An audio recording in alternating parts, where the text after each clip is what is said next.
یہ فون بعض اوقات آتا ہے جب تو میں دیکھتا ہوں 9 بجے کا ٹائم اور PTCL کے فون یعنی دفتری اوقات میں آتا ہے تو نظر آتا ہے کہ when there is a will there is a way. اللہ تعالیٰ انہیں کامیاب کرے. اور میرا یہی ان سے مطالبہ بھی ہے, استدعا بھی ہے کہ جو وش اور ول کے ساتھ آپ نے یہ چیز کی ہے انٹرنیشنل لیبر سٹینڈرڈ کی, تو اس میں ریٹیفیکیشن اور پلس اس کے ساتھ ساتھ جو یہ کیسز ہیں committee on freedom of association, اس کی کلوجر کی طرف جائیں تاکہ ہمارا ملک جو ہے وہ ایک بہتر انداز میں آگے کی طرف جا سکے. میں انہی باتوں کے ساتھ صرف ایک بات کہوں گا. میں نے کہا قائد اعظم محمد علی جناح بھی لیبر لیڈر رہے, سبھاش چندر بوس, لالا لاجپت رائے, یہ تمام کے تمام ایک قائد اعظم محمد علی جناح کے علاوہ علامہ اقبال کو چھوڑ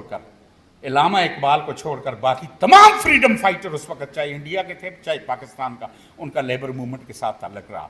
ہاں علامہ اقبال ایک لیبر لیڈر یا لیبر موومنٹ, لیکن ان کے شعر, اور اسی پہ میں ختم کرتا ہوں, وہ کہا بھی گیا ہمارے اسٹیٹ سیکرٹری صاحب نے, تو قادر و عادل ہے مگر تیرے جامع ہے تلخ بہت بندہ مزدور کے اوقات, اٹھو میری دنیا کے غریبوں کو جگا دو, کاہے عمرہ کے در و دیوار ہلا دو, سلطانی جمہور کا آتا ہے زمانہ, جو نقش کون تم کو نظر آئے مٹا دو, جس کھیت سے دیکھا کو میسر نہ ہو روزی اس کھیت کے ہر خوشہ گندم کو جلا دو. کیوں خالق ہیں پردے, خالق و مخلوق میں پردے, پیران کلیسا کو کلیسا سے اٹھا دو, میں ناخوش و بیزار ہوں مر مر کی سیلوں سے, میرے لیے مٹی کا حرم اور بنا دو. شکریہ. جو قائد اعظم صاحب نے فرمایا میرا اتفاق کریں گے آپ کے نہیں کریں گے, لیکن جب دو قومی نظریہ ہے مسلمان اور ہندو, میں بتا دوں یہ جھگڑا اس کا ہے, اس کا جھگڑا نہیں ہے کہ یہ ادھر حادثہ ہو گیا جعفر کا ٹرین کا ہو گیا, سارے حادثے میں دیکھتا ہوں.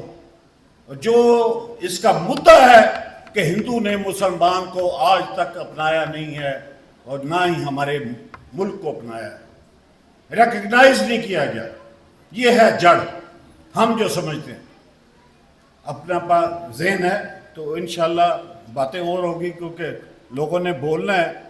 بات وہی ہے کہ قائد اعظم صاحب نے بچوں نے بہت اچھی باتیں کی ہیں, اس میں ایک ہی بات ہے جو یونٹی ہے, فیتھ ہے, ڈسپلن ہے. کاش یہ ہماری چیزیں آ جائیں, معاشی طریقے سے بھی ہم انشاءاللہ لڑیں. اب وقت آ گیا ہے کہ ہم نے ہر محاذ پہ, اللہ کا کرم ہے, یہ ستارے چلتے ہیں اور لوگوں سے کام کرواتے ہیں.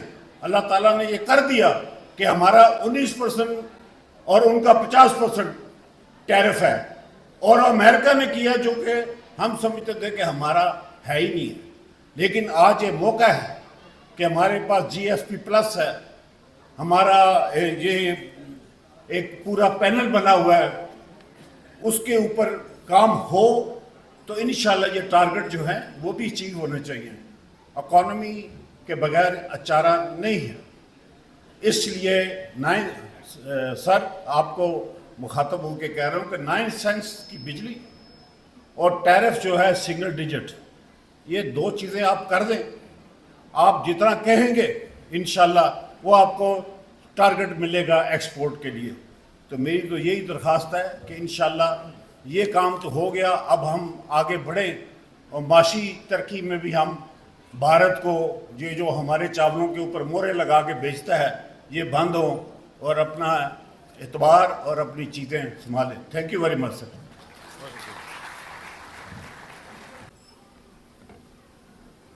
نہایت ہی قابل احترام خواتین و حضرات اور پیارے بچوں, السلام علیکم.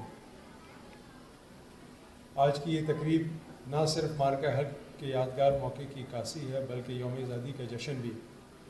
دونوں حوالوں کو یکجا ہونا ایک گہرا پیغام دیتا ہے کہ ہماری تاریخ کا ہر روشن باب اور ہماری موجودہ فتوحات دونوں ایک ہی قدر پر استوار ہیں, اتحاد, قربانی اور یقین محکم. مارکہ حق ایک تازہ باب ہے اس طویل داستان کا جو 1947 سے شروع ہوئی اور آج بھی لکھی جا رہی ہے. یہ ایک فکری یاد دہانی ہے کہ پاکستان کی بقا اور عزت محض سرحدی لکیروں کا نام نہیں بلکہ ایک زندہ نظریے کا تسلسل ہے. ہم سب جانتے ہیں کہ چند ہی ماہ قبل پاکستان نے ایک بار پھر تاریخ رقم کی جب ہماری مسلح فوج نے فیلڈ مارشل سید عاصم منیر کی دور اندیش اور حکمت عملی پر مبنی قیادت میں بھارتی جارحیت کو ناکام بنایا۔ یہ واقعہ محض ایک فوجی فتح نہیں تھا، یہ اس نظریے کی فتح تھی جس پر پاکستان کی بنیاد رکھی گئی۔ جب دشمن نے ہماری خود مختاری کو للکارا تو ہماری افواج نے ایک نابل تسخیر دیوار کی مانند کھڑے ہو کر دنیا کو یہ پیغام دیا کہ پاکستان امن پسند ضرور ہے مگر کمزور نہیں۔ یہ وہ لمحہ تھا جب صرف ٹینک اور میزائل نہیں بلکہ عزم، نظم و ضبط اور ایمان کی طاقت نے فیصلہ کن کردار ادا کیا۔ یہ کامیابی 3 عناصر کا نتیجہ تھی: قیادت کی حکمت عملی، افواج کی جرت اور قوم کی دعائیں اور حمایت۔ جب قوم اور ہمارے دفاعی ادارے ایک ہو جائیں تو دنیا کی کوئی طاقت شکست نہیں دے سکتی۔ یوم آزادی محض ایک تاریخ کا نام نہیں بلکہ ایک مسلسل عمل ہے۔ 1947 میں ہمارے بزرگوں نے جو قربانیاں دیں وہ ہمیں یہ سبق دیتی ہیں کہ آزادی ایک نعمت ہے مگر اس کا تحفظ ایک ذمہ داری، اور یہ ذمہ داری ہر نسل کو نبھانی ہے۔ جب ہم کہتے ہیں کہ آزادی قربانی سے حاصل ہوتی ہے تو اس کا مطلب صرف جنگ کے میدان نہیں بلکہ ہر اس محاذ پر ڈٹ جانا ہے جہاں ہمارے نظریات، ہماری خود مختاری اور ہماری عزت نفس کو خطرہ لاحق ہو۔ یہی جذبہ آج بھی ہمارے فوجی جوانوں اور ہماری سرحدوں کے محافظوں میں زندہ ہے۔ آج اس تقریب میں شریک نوجوانوں کو دیکھ کر میرا یقین اور مضبوط ہوتا جا۔ آپ کی تقاریر اور فنکارانہ اظہار اس بات کی گواہی ہے کہ پاکستان کا مستقبل محفوظ ہاتھوں میں ہے۔ نوجوانوں اور بچوں، آپ صرف ہمارے کل کے نہیں بلکہ آج کے بھی معمار ہیں۔ آپ کی تعلیم، آپ کی سوچ اور خاص طور پر آپ کا کردار اس وطن کی تقدیر کا تعین کرے گا۔ یاد رکھیں، ترقی یافتہ قومیں صرف مادی وسائل سے نہیں بنتی بلکہ اپنے نوجوانوں کی اخلاقی اور فکری طاقت سے بنتی ہیں۔ اگر آپ علم، دیانت اور حب الوطنی کو اپنا شعار بنا لیں تو دنیا کی کوئی طاقت پاکستان کو ترقی سے نہیں روک سکتی۔ میں یہ بھی کہنا چاہوں گا کہ ایک مضبوط قوم کی بنیاد اس کے محنت کش طبقے پر ہوتی ہے۔ ورکرز ویلفیئر فنڈ اسی فلسفے کے تحت مزدور خاندانوں کو معیاری تعلیم، بہتر صحت کی سہولیات اور ترقی کے مواقع فراہم کرنے کے لیے کوشاں ہے۔ یہ صرف فلاحی اقدام نہیں بلکہ قومی تعمیر کا ایک لازمی ستون ہے۔ جب ایک مزدور کا بچہ ڈاکٹر، انجینئر یا استاد بنتا ہے تو یہ صرف اس خاندان کی ترقی نہیں بلکہ پوری قوم کی ترقی ہوتی ہے۔ یہ ہماری اجتماعی ذمہ داری ہے کہ ہم اپنے محنت کش طبقے کو عزت اور سہولتیں فراہم کریں تاکہ وہ اپنی آنے والی نسلوں کو بہتر مستقبل دے سکیں۔ ہماری تاریخ نے ایک بار پھر ثابت کیا ہے کہ جب قوم، افواج، سیاسی قیادت ایک صف میں کھڑے ہوں تو کوئی چیلنج ناقابل قبول نہیں۔ آج بھی یہی اتحاد ہماری اصل طاقت ہے۔ ہمیں اپنے سیاسی اختلافات سے بالاتر ہو کر اتحاد کو برقرار رکھنا ہوگا کیونکہ دشمن ہمیشہ ہماری صفوں میں درار ڈالنے کی کوشش کرتا ہے۔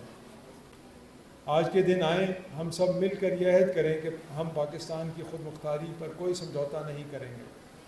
ہم اپنی مسلح فوج کی غیر مشروط حمایت جاری رکھیں گے اور ہم اپنے قائدین، وزیر اعظم پاکستان اور فیلڈ مارشل سید عاصم منیر کی حفاظت اور رہنمائی کے لیے دعا گو رہیں گے۔ اللہ تعالیٰ پاکستان کو اپنے حفظ و امان میں رکھے، ہماری سرحدوں کو مضبوط کرے اور ہمیں اتحاد، قربانی اور انصاف کے اصولوں پر قائم رکھے۔ پاک فوج زندہ باد، پاکستان ہمیشہ زندہ باد۔